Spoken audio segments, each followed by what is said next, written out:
Hi and welcome. Today we are going to be looking at the hole callout assignment.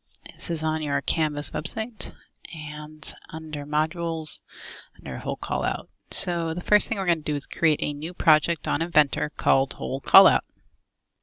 So you're going to call up Inventor, you're going to go to projects, you are going to at the bottom of the screen click new. You're going to type in, you're going to agree a new single user project. You're going to type in hole callout, you're going to hit finish. It's going to give you a warning telling you that this is a new project, it's never been created before. You're going to say OK. So then you'll have a check mark where it says hole callout. Next, back on Canvas, you are going to select hole callout blank IPT.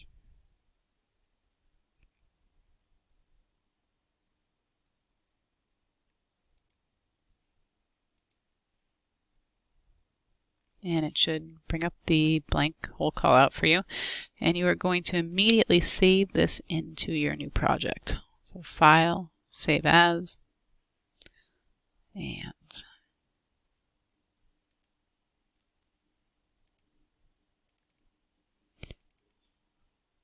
in your E drive, you are going to find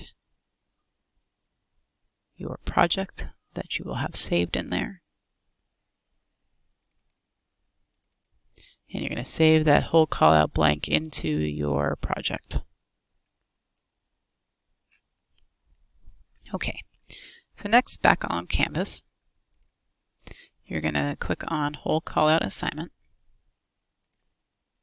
It looks like this. And what we're going to be doing is we're going to be creating these different holes in the block that you just got as an IPT. So all your information is listed here about what you're going to do, and then you're going to create this drawing when we're finished.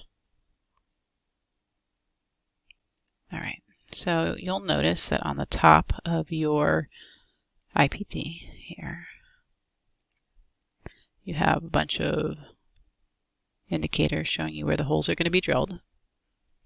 And up here in 3D model mode, we have a hole feature. So if you click on it before selecting which hole you want, it will make the same hole in every single one. So we don't want that.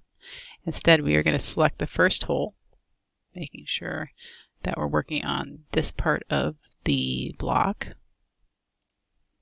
So I select it, it turns a different color, and then I click hole.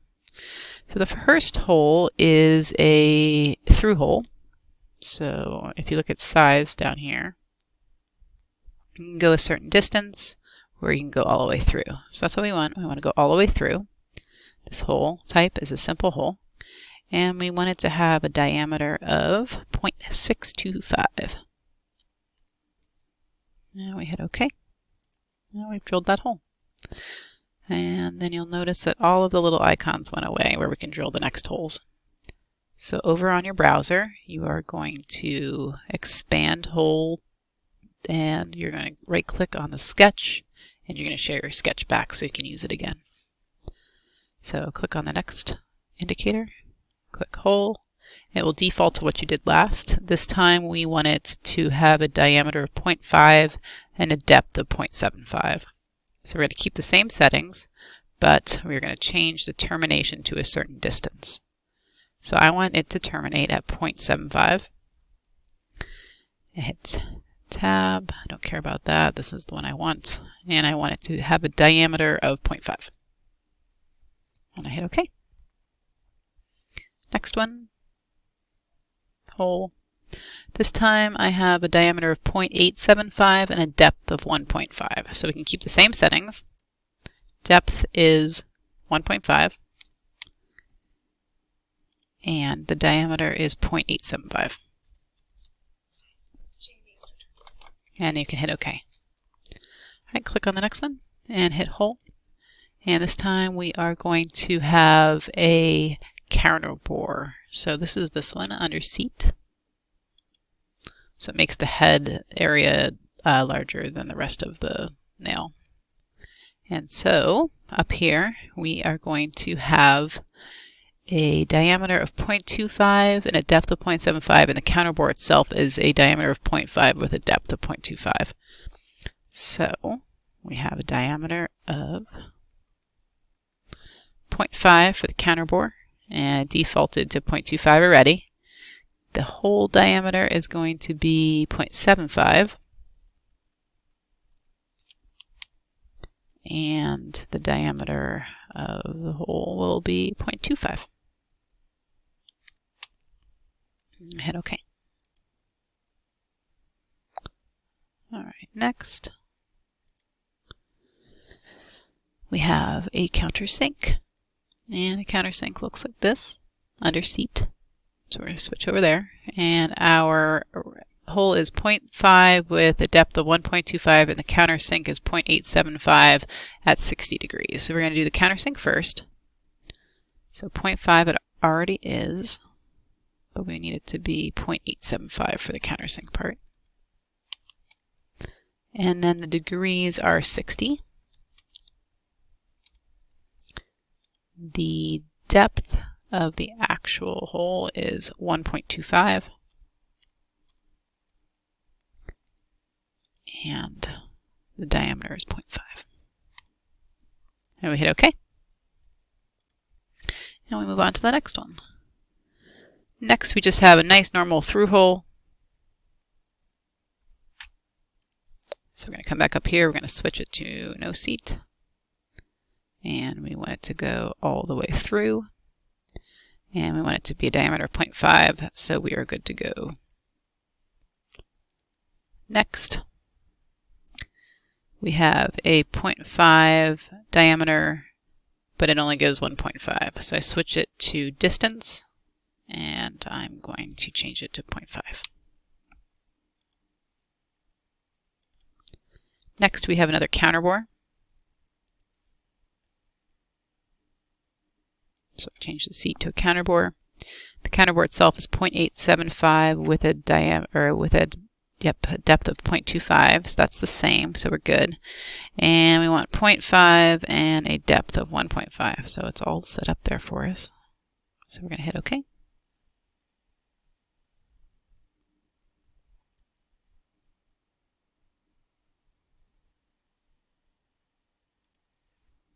Next, we have a 0.625 diameter and a depth of 2.5. So we have a diameter of 0.625, and we want the distance to be 2.5.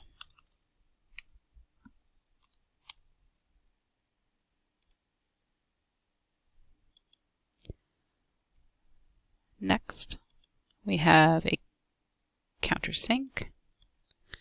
It has a diameter of 0.8, degrees of 60, so we're good there.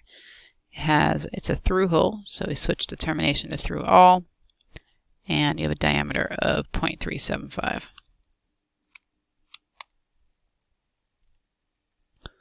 And the last one. We have a counter bore. So I change the seat. It is a diameter of 1,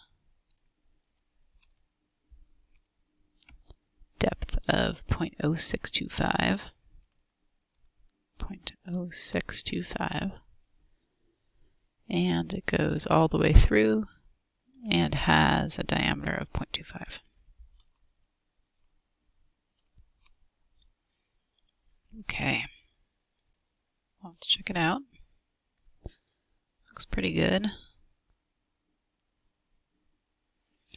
Okay, so save your work.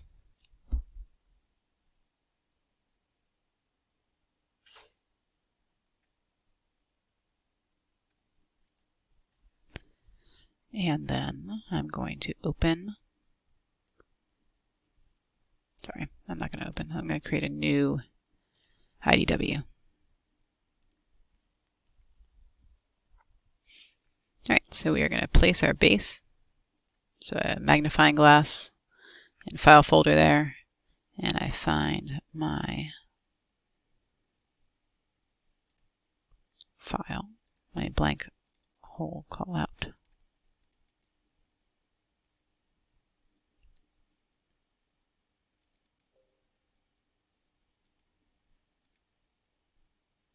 It was mad because I didn't save the project in there first.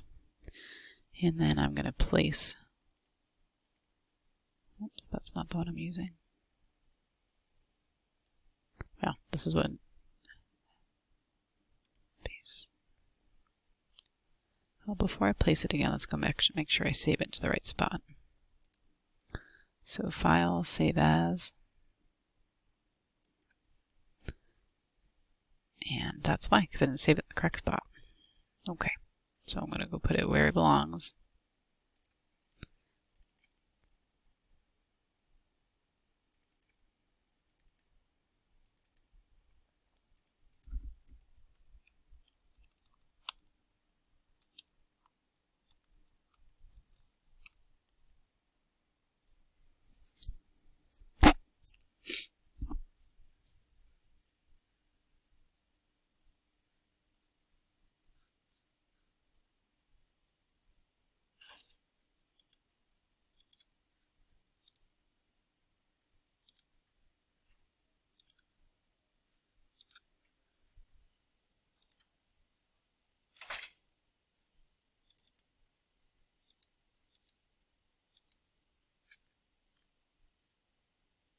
And I'm going to find where I put it.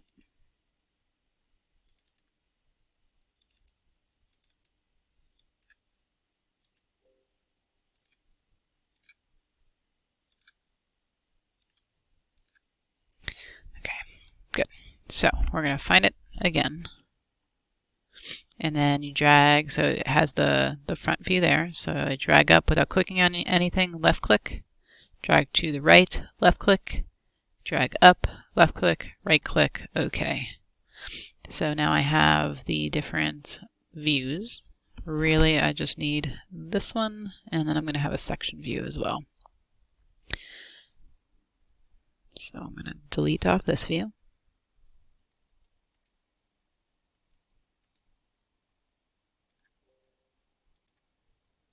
And I'm going to delete this view.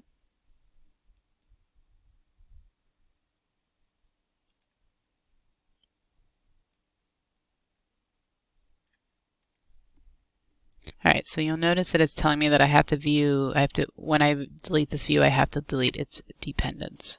So I'm going to hit OK, and this time, when I place my base, what I need to do is actually make this view, not this view. Okay, so what I'm going to do is I'm going to come back, and I'm going to assign this top view to be my front view. And I'm going to save. And this time, when I place the base, it gives me the view that I want. Okay, so, because when you delete your front view, it deletes all the dependents, and we don't want that. So I want to get rid of this one, I don't need it. And I'm going to get rid of this one, I don't need it. And then I'm going to save this file.